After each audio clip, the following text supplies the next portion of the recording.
వస్తుంది, దగ్గరకు వచ్చింది. 15 కోట్ల ఆంధ్రులకు భవిష్యత్తు గ్యారంటీ చూడండి ఈ ప్యాంప్లెట్. అంటే 18 ఏళ్ళు నిండిన స్త్రీకి ఆడబిడ్డ కింద నెలకు 1500. ఇప్పుడే నేను చెప్పినది తల్లికి. ఇవన్నీ ఏమి దీనికంతా పేరేం పెట్టినారంటే ఏది ఆడబిడ్డ నిధి, తల్లికి వందనం, దీపం, ఉచిత బస్సు ప్రయాణం కలిసి మహాశక్తి.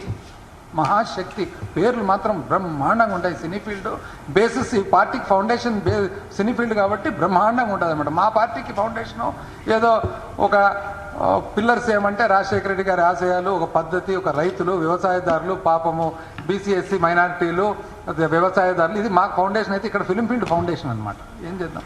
అన్నదాత సుఖీభవ 20,000 రూపాయలు. యువగళం, బీసీలకు రక్షణ చట్టం. ఏం దీంట్లో ఒక్కటన్నా కనీసం నిజం చెప్పాలంటే ఎంతమందికి ఇవ్వాల్సి వస్తుందండి? మీరు 18 ఏళ్ళు నిండిన ప్రతి మహిళ కంటే ఇంచుమించు 2,07,00,000 మంది మహిళలకు ఇవ్వాలి. ఇప్పటికి 2,07,00,000 మంది మహిళలకు ఒక్కరికన్నా అందిందా?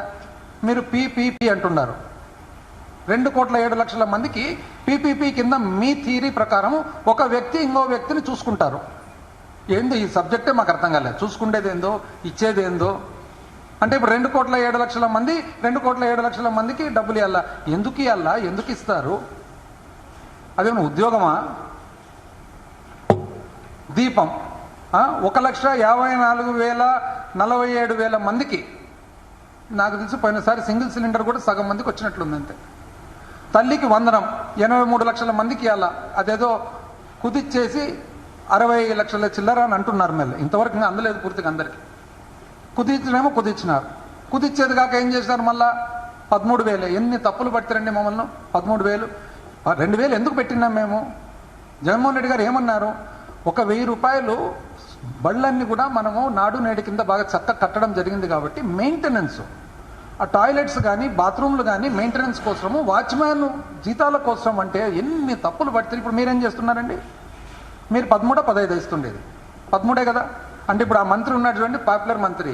ఇప్పుడు ఏం చెప్పాలంటే పోయి నీకు 13, నీకు 13, నీకు 13, ఒకరికి 18. ఇప్పుడు నీకు లేదు, నీకు లేదు, నీకు లేనే లేదు అన్నలా. అంతే కదా. ఇప్పుడు ఇంకా 83 నుంచి 67 కుదిచ్చినారంటే నీకు 13, నీకు 13, నీకు లేదు, నీకు లేదు, నీకు లేనే లేదు. అది కరెక్ట్ సరిపోతుంది.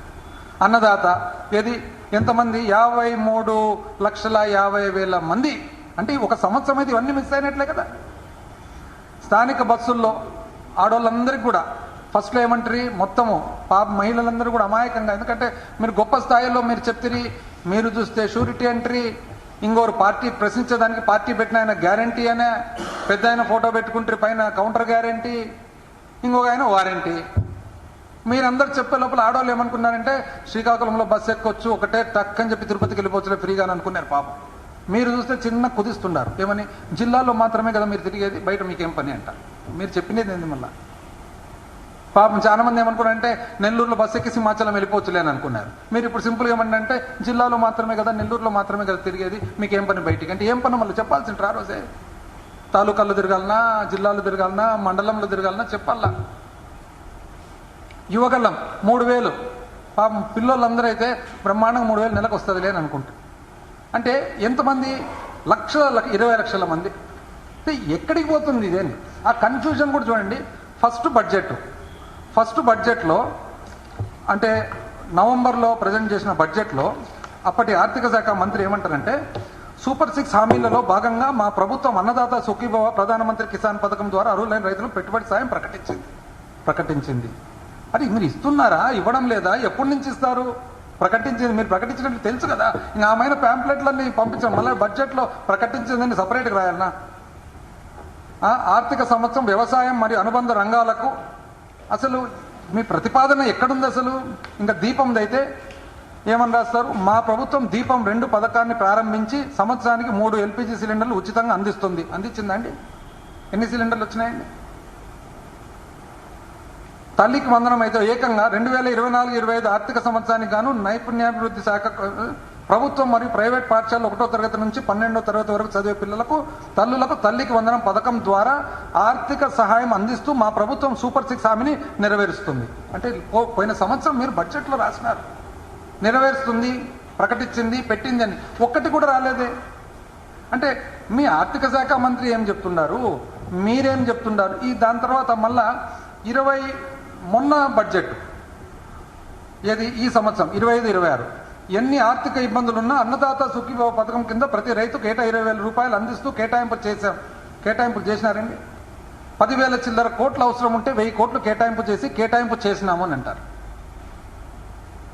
ఇప్పుడు ఒక్కటండి, ఒక స్థాయికి పోయిన తర్వాత మనం అంటే మనం మాట్లాడేది ఎంత మటుకు నిజం అనేది కూడా చూస్తారు కదా, గమనిస్తారు కదా. క్రెడిబిలిటీ పోగొట్టుకుంటామా? ఇప్పుడు ఆస్తి పోతే సంపాదించుకునేదానికి అవకాశం ఉంటుంది, ఆరోగ్యం పోతే ఏదో కష్టపడి మెడిసిన్స్ లైఫ్ స్టైల్ మార్చుకునే అవకాశం ఉంది. క్రెడిబిలిటీ పోతే తల్లికి వందనం అయితే ప్రతి తల్లి తన పిల్లలను పాఠశాలకు పంపేలా ప్రోత్సహించే లక్ష్యంతో మరో సూపర్ 6 హామీని అమలు పరిచే దిశగా తల్లికి వందనం పథకానికి ప్రారంభిస్తున్నాం. దాంట్లో కేటాయింపు చెప్పరు. ఆ కేటాయింపు అన్ని ఎక్కడెక్కడెక్కడ లెక్కేసుకుంటే 8,000. యాక్చువల్గా మీకు అవసరం ఉండేది ఎంత? మీకు అవసరం ఉండేది 12,000 చిల్లర కోట్లు అవసరం ఉంటుంది వాస్తవానికి. కరెక్ట్గా మీరు చెప్పిన ప్రకారం ఇవ్వాలంటే ప్రతిసారి అంతే, పోయినసారి కూడా అంతే. రైతులకు మొత్తము కంప్లీట్గా రుణమాఫీ ఎంట్రీ తీరా కుదిచ్చి ఎవరికొచ్చిందో ఎవరికి రాలేదో, ఎంత వచ్చిందో ఎంత రాలేదో, చివరకు ఏ స్థాయి అంటే బడ్జెట్ బుక్లో ఎప్పుడు లేని విధంగా బడ్జెట్ బుక్లో డీటెయిల్స్ కూడా ఎంత అప్పు ఉంది అనే డీటెయిల్స్ కూడా లేకుండా పెట్టినారు. నిజం చెప్పాలంటే ఇది ఒక కేస్ స్టడీ అండి. ఇది మాత్రం ఇది దేశవ్యాప్తంగా కాదు, ప్రపంచవ్యాప్తంగా కేస్ స్టడీ. ఏమి కేస్ స్టడీ అంటే పర్ఫార్మెన్స్ వర్సెస్ ప్రామిస్. అంటే మేమేమంటున్నాం, ఇవన్నీ ప్రజలకు చేసినాము, ఏది చేయగలుగుతామో అది చెప్తాము. మీరేమంటారు, ఇది ఇవ్వబోతున్నాం, ఇది ఇచ్చేస్తాం, ఇది రాబోతుంది, ఇది వచ్చేస్తుందని. ప్రజలు దేన్ని నమ్మినారని? అమాయక ప్రజలు కాబట్టి మిమ్మల్ని నమ్మినారు, నమ్మి మీకు అవకాశం ఇచ్చినారు. నమ్మి మీకు అవకాశం ఇచ్చినంత మాత్రాన ఈ విధంగా మరి మనం పరిపాలన చేయడం కరెక్టా అని ప్రజలందరూ కూడా ఒకసారి వాళ్ళు ఆలోచిస్తూ ఉన్నారు. మీరు జాగ్రత్తగా ఆలోచించుకోవాలి. ఇప్పుడు ఇది ఉదాహరణకు మేము చెప్తాను మా పర్ఫార్మెన్స్. చూడండి, సంక్షేమ క్యాలెండర్ అని పెట్టి ఏప్రిల్లో జగనన్న వసతి దీవెన, వైఎస్ఆర్ వడ్డీ లేని రుణాలు, మేలో జగనన్న విద్యా దీవెన, వైఎస్ఆర్ ఉచిత పంటల బీమా, వైఎస్ఆర్ రైతు భరోసా, వైఎస్ఆర్ మత్స్యకార భరోసా, మరి వైఎస్ఆర్ మత్స్యకార భరోసా డీజిల్ సబ్సిడీ, జూన్లో జగనన్న అమ్మఒడి, జూలైలో జగనన్న విద్యా కానుక, వైఎస్ఆర్ వాహనమిత్ర, వైఎస్ఆర్ కాపు నేస్తం, జగనన్న తోడు చిరు వ్యాపారులకు, మిగిలిపోయిన లబ్ధిదారులకు పథకాల అమలు. ఆగస్టు జగనన్న విద్యా దీవెన, వైఎస్ఆర్ నేతన్న నేస్తం. సెప్టెంబరు వైఎస్ఆర్ చేయూత. అక్టోబరు వైఎస్ఆర్ రైతు భరోసా 2వ విడత. నవంబరు జగనన్న విద్యా దీవెన, వైఎస్ఆర్ 0 వడ్డీ రుణాలు. డిసెంబరు వైఎస్ఆర్ ఈబీసీ నేస్తం, వైఎస్ఆర్ లా నేస్తం, మిగిలిపోయిన లబ్ధిదారులకు పథకాల వర్తింపు.